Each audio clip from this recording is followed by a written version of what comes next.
नमस्कार पेंशन धारकों, आप सभी का स्वागत है एक बार फिर से दोस्तों। ईपीएस 95 पेंशन धारकों के साथ सरकारी कर्मचारी, राज्य कर्मचारी पेंशन धारकों के लिए बहुत ही बड़ी खबर निकलकर सामने आ चुकी है, जिसमें दोस्तों 3 बड़े अपडेट, मुख्य अपडेट सामने आए हैं। जिसमें दोस्तों करोड़ पेंशन धारकों के लिए आया बड़ा अपडेट। 1 तारीख को होगा ये बड़ा ऐलान।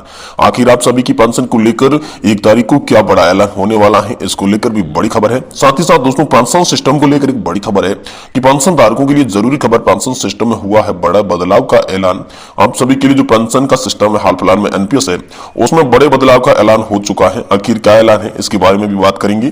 साथ ही साथ दोस्तों अगली बड़ी खबर की बात करें तो केंद्रीय कर्मचारियों को मिलेगा बड़ा तोहफा, फिर से लागू होगी पुरानी पेंशन योजना। जी हाँ दोस्तों, आज की इस वीडियो में इन 3 मुख्य अपडेट की चर्चा करने वाले हैं इस वीडियो के अंदर। इसलिए दोस्तों आपसे निवेदन है कि अगर आप पेंशन धारक है तो आज की इस वीडियो को आप पूरा देखें, जिससे दोस्तों आपको पेंशन से जुड़ी सभी खबरों की यहाँ पर जानकारी मिलने वाली है। साथ ही आपकी हायर और मिनिमम पेंशन के साथ साथ उच्च पेंशन का जिन्होंने विकल्प चुना था उनके लिए क्या खबर है।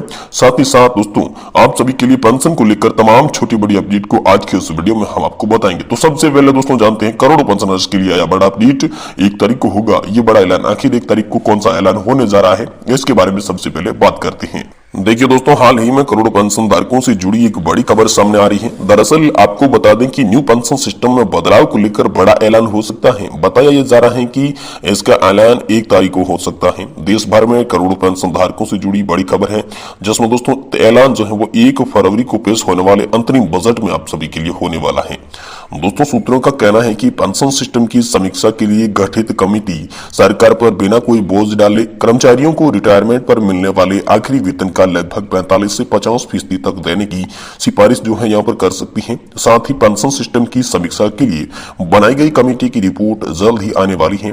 दोस्तों प्राप्त जानकारी के अनुसार विजिबिलिटी गैप फंडिंग के जरिए तय की गई गारंटी शुदा पेंशन मिलेगी और एन्युटी में शॉर्ट ऑफ यानी कि कमी को केंद्र या फिर राज्य सरकारें मिलकर पूरा करेगी। जो भी पेंशन धारकों को पेंशन दी जाएगी उसके अंदर फंड के अंदर कोई भी कमी होगी तो राज्य सरकार और केंद्र सरकार मिलकर इस फंडिंग की विजिबिलिटी जो गैप फंडिंग है उसके जरिए की जाएगी। साथ ही साथ दोस्तों महंगाई के मुताबिक जीवन जीने का खर्च को एडजस्ट किया जाएगा, जो है कॉस्ट ऑफ लिविंग है उसको भी एडजस्ट किया जाएगा। और कमेटी जो है वो ये ध्यान रखेगी कि सरकार पर अनावश्यक कोई भी आर्थिक बोझ नहीं पड़े। और कमेटी की रिपोर्ट के आधार पर जुलाई में पेश होने वाले पूर्ण बजट में पीएफआरडीए यानी कि जो यहाँ पर संस्थान है पीएफआरडीए उसके एक्ट में यहाँ पर संशोधन किया जाएगा। साथ ही दोस्तों अगली बड़ी खबर की बात करें आप सभी पेंशन धारकों के लिए तो पेंशन सिस्टम में पेंशन में बदलाव होने जा रहा है, इसको लेकर एक बड़ी खबर है। दोस्तों देश भर में पेंशन धारकों के लिए बड़ी खबर ये आ रही है कि अंतरिम बजट में नए पेंशन सिस्टम में बदलाव की संभावना है। जो बदलाव 1 फरवरी से होगा और बदलाव में लगभग पहले जहां आप सभी को बताया जा रहा था कि 40 से 45% की गारंटी शुदा पेंशन दी जाएगी, लेकिन अब आप सभी के लिए एक बदलाव और आया है जिसमें 45 से 50% तक की पेंशन को सुनिश्चित करने को लेकर एक बड़ी जानकारी आप सभी के लिए सामने आई है। दोस्तों आखिर कमेटी की रिपोर्ट क्या है, तो बात करें तो दोस्तों नए पेंशन सिस्टम की समीक्षा के लिए जो भी कमेटी बनाई गई है उसकी रिपोर्ट जल्द आने वाली है और इस रिपोर्ट के आधार पर वेतन के आधार पर साथ ही साथ पेंशन और विजिबिलिटी गैप फंडिंग की गारंटी देता है। और साथ ही साथ इसमें विशेष बिंदुओं पर भी जोर दिया गया है, जिसमें दोस्तों रिपोर्ट में जीवन जीने लागत को अनुकूलित करने और सरकार पर कोई बोझ न डालने पर जोर दिया गया है। यह सुनिश्चित करने का प्रयास किया गया है कि पेंशन धारकों का लंबा इंतजार न करना पड़े और नए पेंशन सिस्टम में सुधार के लिए त्वरित कदम उठाए जा सके, यानी जल्द से जल्द इसके कदम उठाए जा सके। वहीं दोस्तों पेंशन सिस्टम में बदलाव की बात करें तो दोस्तों ये पेंशन सिस्टम में बदलाव के लिए कदम हो सकता है जो कि पेंशन धारकों को सुरक्षा और सुधार का स्रोत बन सकता है। और इस बदलाव का अंतिम रूप जुलाई में जो पूर्ण बजट होगा उसी में देखने को मिलेगा। लेकिन अभी जो ऐसी खबरें सामने आ रही है जिसमें दोस्तों इस प्रकार सरकार ने एनपीएस को और ज्यादा आकर्षण बनाने के लिए जल्दबाजी में कोई कदम नहीं उठाया। यह सुनिश्चित किया जा रहा है कि सरकारी कर्मचारी और पेंशन भोगियों को सुरक्षित भविष्य और उचित तरीके से आवंटन कैसे किया जा सके, ये दोस्तों सुरक्षित करने का यहाँ पर प्रयास किया गया है। वहीं दोस्तों अगली बड़ी खबर की बात करें तो दोस्तों केंद्रीय कर्मचारियों को मिलेगा बड़ा तोहफा, फिर से लागू होगी पुरानी पेंशन योजना। तो आखिर ओपीएस को लेकर दोस्तों ट्रेंड ऑफ डिस्कवरी की एक रिपोर्ट सामने आई है, जिसमें दोस्तों हम आपको पूरे विस्तार से बताएंगे कि आखिर ट्रेंड्स ऑफ डिस्कवरी की रिपोर्ट के मुताबिक केंद्रीय कर्मचारियों को क्या तोहफा मिलने वाला है, क्या फिर से पुरानी पेंशन योजना आप सभी के लिए लागू होने वाली है।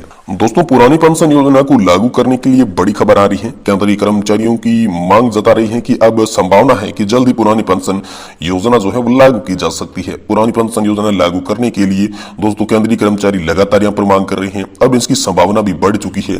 साथ ही दोस्तों पुरानी पेंशन योजना एक ऐसी पेंशन स्कीम है जिसमें कर्मचारी की नौकरी के दौरान एक निश्चित राशि का भुगतान करते हैं जो उसे सेवानिवृत्ति के बाद मासिक पेंशन के रूप में प्राप्त होती है। केंद्रीय कर्मचारियों ने पुरानी पेंशन बहाल करने की मांग की है और इसमें सुप्रीम कोर्ट में भी सुनवाई हुई है। जी हाँ, वर्तमान में तो कोई ऐसा फैसला नहीं आया है, लेकिन मामला बहुत ही महत्वपूर्ण आप सभी के लिए। तो कब लागू हो सकती है इसके बारे में बात की जाए तो दोस्तों सूत्रों और मीडिया रिपोर्ट्स के अनुसार 2024 के लोकसभा चुनाव से पहले पुरानी पेंशन योजना को लागू किया जा सकता है। यह केंद्रीय कर्मचारियों के लिए बड़ा तोहफा हो सकता है। अब दोस्तों 2024 का लोकसभा चुनाव ही क्यों, तो दोस्तों लगातार आपने देखा कि हाल फिलहाल में जो चुनाव हुए उसमें भी ओपीएस का मुद्दा काफी ज्यादा हावी रहा था। यहाँ पर लगातार ओपीएस के मुद्दे को लेकर लगातार लोग प्रदर्शन कर रहे थे, लगातार धरना प्रदर्शन हो रहा था, रैलियां हो रही थी। तो लगातार लोग यही कह रहे थे कि अब जो है ओपीएस लागू करनी चाहिए और सरकार के पास ये सुनहरा मौका है 2024 के लोकसभा चुनाव में वोट बैंक बढ़ाने का कि 2024 के लोकसभा चुनाव से पहले दोस्तों आप सभी के लिए ओपीएस लागू कर दी जा सके। वही दोस्तों जल्द फैसला इसके बारे में क्या आ सकता है, तो दोस्तों पुरानी पेंशन योजना की लौटी मांगों को लेकर तमाम केंद्रीय कर्मचारियों का ध्यान इस बात पर है कि क्या इसका जल्दी फैसला हो सकता है। सूत्रों के अनुसार इसमें कुछ सकारात्मक विकास भी हो सकता है, लेकिन अभी तक कोई आधिकारिक तौर पर इसकी घोषणा पूरी तरीके से नहीं हुई है। यह प्रक्रिया अभी तक चल रही है। किसी भी तरीके का फैसला जल्दी आने वाली संभावना है। सरकारी कर्मचारियों को इस संबंध में नवीनतम जानकारी के लिए समाचार स्रोतों से सकारात्मक रूप से प्रतीत करना होता, जो कि यहाँ पर लगातार आप सभी के लिए सामने खबरें आ रही हैं। उसमें सकारात्मक ये दिखाई दे रहा है। जो भी नेतागण, अजित पवार ने भी हाल ही में एक बयान दिया था जिसमें कहा था कि पुरानी पेंशन योजना लागू करने के लिए सरकार जो है वो सकारात्मक है, सरकार इसकी मना नहीं करती। जो पहले सरकार मना करती थी अब सकारात्मक नजर आ रही है। तो अजित पवार भी कह चुके हैं, यानी कि ओपीएस का मुद्दा अब आप सभी के लिए हावी है। अब ओपीएस के मुद्दे पर बहुत ही जल्द बड़ा फैसला हो सकता है।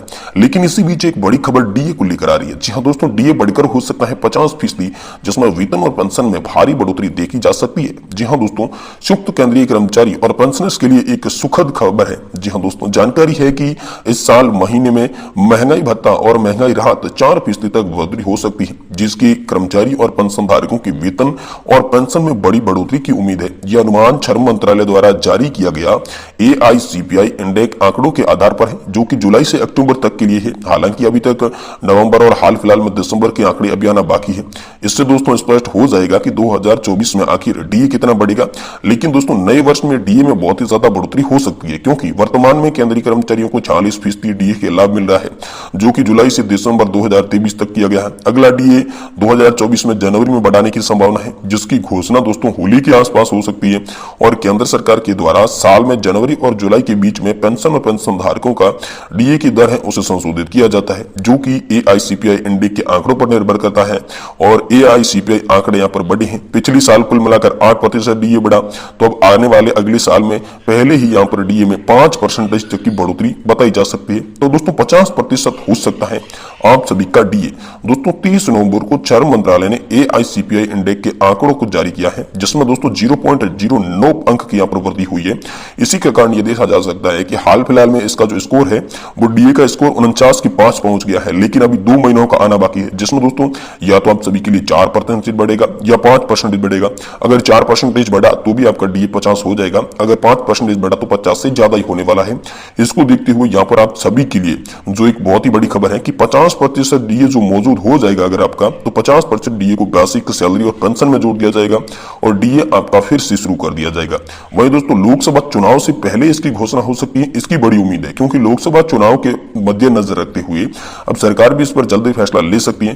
क्योंकि दोस्तों 50% अगर डीए हो जाएगा तो दोस्तों 48 लाख से अधिक जो केंद्रीय कर्मचारी है, साथ ही साथ 68 लाख पेंशन भोगी है, उनको फायदा होगा। तो दोस्तों उनमें वोटिंग बढ़ेगी, यानी कि दोस्तों वोट बैंक जो है वो मजबूत होगा। अगर डीए बढ़ा दिया जाएगा तो सभी जो कर्मचारी है, सभी जो पेंशन धारक है, वो अपने लाभ के लिए डीए बढ़ोतरी और पेंशन बढ़ोतरी वाले हिस्से को वोट करेंगे। इसी को देखते हुए दोस्तों अनुमान ये लगाया जा रहा है कि लोकसभा चुनाव 2024 से पहले आप सभी के लिए पेंशन बढ़ोतरी, साथ साथ डीए बढ़ोतरी और ओपीएस की